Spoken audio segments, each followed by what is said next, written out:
السلام علیکم ناظرین، میرے آج کے ویڈیو کالم کا عنوان ہے کتابوں کا کڑاہی گوشت۔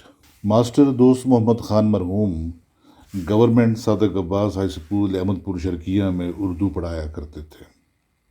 اب کی تو خبر نہیں، مگر 1969 میں 9ویں 10ویں جماعت کی کلاس اس درسگاہ کے وسیع و عریض گراؤنڈ میں موجود آم کے سرسبز اور چھتنار درختوں کے نیچے ہوا کرتی تھی۔ سردیاں ہوں یا گرمیاں، دوست محمد خان صاحب ہمیشہ گھیرے دار رچکن اور سفید شلوار قمیض میں ملبوس ہوا کرتے تھے۔ سر پہ کراکلی ٹوپی اور ٹوپی سے باہر جھانکتے ہوئے چھوٹے چھوٹے مگر پٹے دار بال، پاؤں میں بہاول پوری خصہ اور دائیں ہاتھ میں اوپر سے مڑی ہوئی چھڑی، سبھی ان کی شخصیت کے اجزاء ترکیبی سمجھے جاتے تھے۔ ان کے دور تک ٹیوشن پڑھانا کسی مدرس کے لیے گالی سے زیادہ گھٹیا قسم کا فعل ہوا کرتا تھا، لہٰذا پہلے سے پڑھائے گئے اسباق کے اعادہ کے لیے وہ سالانہ امتحان کی آمد سے 2 ماہ قبل صبح صبح 0 پیریڈ لیا کرتے تھے۔ یہی طرز عمل ریاضی کے استاد رضا اللہ خان کا ہوا کرتا تھا، مگر جو وصف ہر 2 اساتذہ میں امتیاز کا باعث تھا وہ ان کا طریقہ تدریس تھا۔ رضا اللہ خان دھیمے لہجے میں کچھ عجیب سے تیقن کے ساتھ الجبرا اور جیومیٹری کی گتھیاں سلجھایا کرتے تھے، مگر خان دوست محمد خان کا لہجہ پاٹدار، آواز گرجدار اور انداز اگرچہ حاکمانہ ہوا کرتا تھا، مگر ایک مہربان حاکم کا۔ وہ وجد کے سے انداز میں میر تقی میر، آتش اور غالب کے اشعار کی تفہیم کیا کرتے تھے۔ نصابی اصطلاح اشعار کی تشریح سے انہیں چڑ تھی۔ بھلا شعر کی تشریح بھی ہو سکتی ہے، مگر اس کے باوجود کہ ان کا کہا تشریح تھی یا تفہیم، اردو شاعری سے میرا ذوق آشنائی انہی کی عطا رہا۔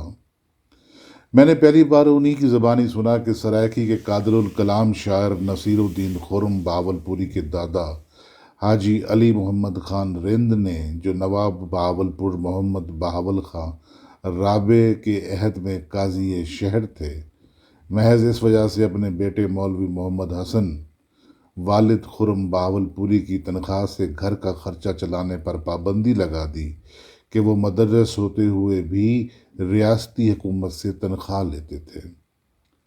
قاضی صاحب کے مطابق ان کا بیٹا علم فروشی جیسے گناہ کا مرتکب ہو رہا تھا۔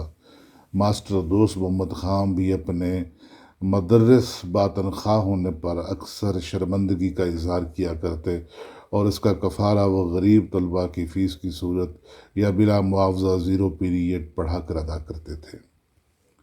یہ بھی اسی دور کا قصہ ہے کہ ہماری قومی فضائی کمپنی PIA نے پولٹری کے تجارتی تعارف اور فروغ کے لیے شیور کے نام سے اپنا علیحدہ شعبہ قائم کیا، جس کے نتیجے میں ہم من حیث القوم کبھی کبھار دستیاب دیسی مرغی کے مقابلے میں ہر وقت اور ہر جگہ افراط میں پائی جانے والی برائلر مرغی کے کھابہ گیر بنے۔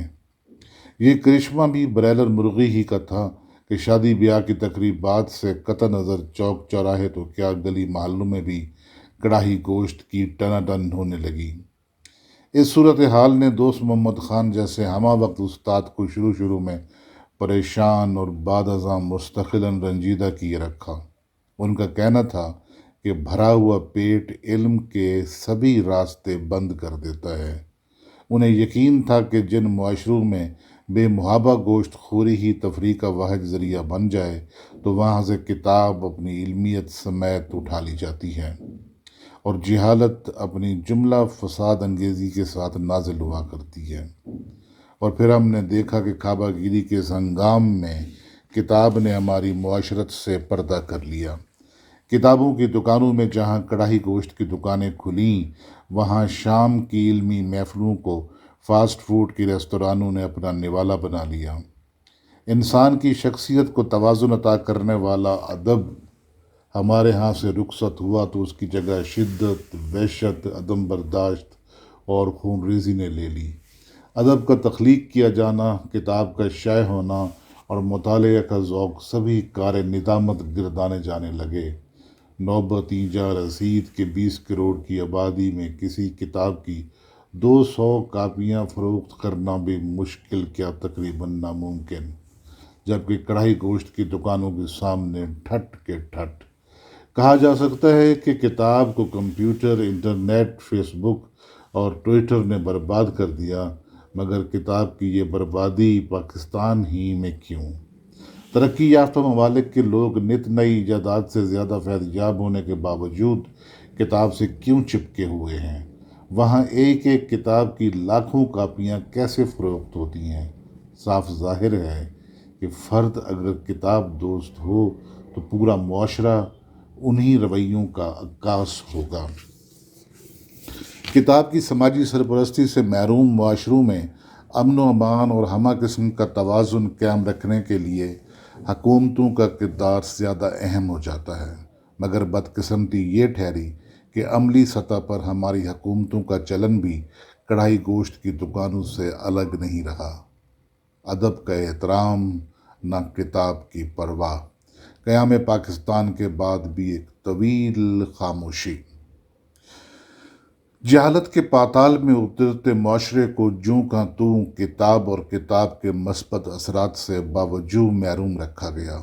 لکھت اور لکھاری کی پذیرائی کے اس عمل کو ہمارے صاحب کتاب مسند نشینوں نے ہی سب سے زیادہ نقصان پہنچایا۔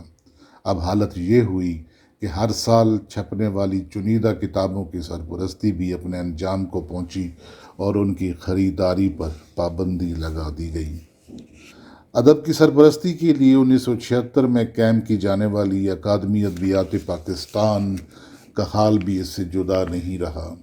بنیادی طور پر یہ ادارہ شاعروں، ادیبوں اور دانشوروں کو ایک ایسا فورم مہیا کرنے کے لیے تھا کہ جہاں اہلیان ادب اپنی اجتماعی دانش سے قوم کے لیے فکری رہنمائی کا باعث ہو سکے، مگر یہ ادارہ چند مختصر ادوار کے سوا عملی طور پر کبھی بھی اپنے مقاصد کی تکمیل کے لیے کوشاں نہیں رہا۔ جب جب اس کی باغ بابو لوگوں کے ہاتھوں میں دی گئی تو اسے فروغ ادب کے ادارے کی بجائے کسی بنیے کی دکان میں بدلنے کی کوشش کی جانے لگی۔ ایک زمانہ تھا کہ یہی اکادمی وطن عزیز کے کسی بھی کونے میں شائع ہونے والی کتاب کے 4 نسخے قیمتاً خریدا کرتی تھی۔ اس علامتی سرپرستی سے پسنی اور گوادر میں بیٹھا ہوا کوئی بھی اہل قلم شاداں ہوا کرتا تھا کہ اسے ایوارڈ چاہے ملے یا نہ ملے، مگر اسلام آباد والوں نے کسی طور اسے پذیرائی کے لائق تو سمجھا۔ مگر عالمی کانفرنسوں کی لت لگنے کے بعد ادبی سرپرستی کا یہ عالم کے مصنفوں کو نئی مطبوعات کی 4 جلدیں بذریعہ اشتہار بلا معاوضہ بھجوائے جانے کا حکم دیا جاتا ہے۔ ایسے میں کون سا اہل قلم چاہے گا کہ وہ پہلے تو خون جگر سے ادب تخلیق کرے اور پھر اپنے پلے سے کتاب چھپوا کر، جس کی 4 جلدیں کوئی دکاندار تو کیا اکادمی ادبیات پاکستان بھی خریدنے کو تیار نہ ہو، اور مفتہ لگانے کا حکم جاری کیا جائے؟ تو پھر ایسے میں کیوں نہ کتابوں کی دکانوں میں کڑھائی گوشت بکے، اور مجھے کیوں میرے اردو کے استاد دوست محمد خان یاد نہ آئیں، جو کہا کرتے تھے کہ جن معاشروں میں گوشت خوری ہی تفریح کا واحد ذریعہ بن جائے، وہاں سے کتاب اپنی علمیت سمیت اٹھا لی جاتی ہے۔ آخر ہم مان کیوں نہیں لیتے کہ ہم شکم پروری کی قیمت پر کتاب اور علمیت دونوں سے دست بردار ہو چکے ہیں؟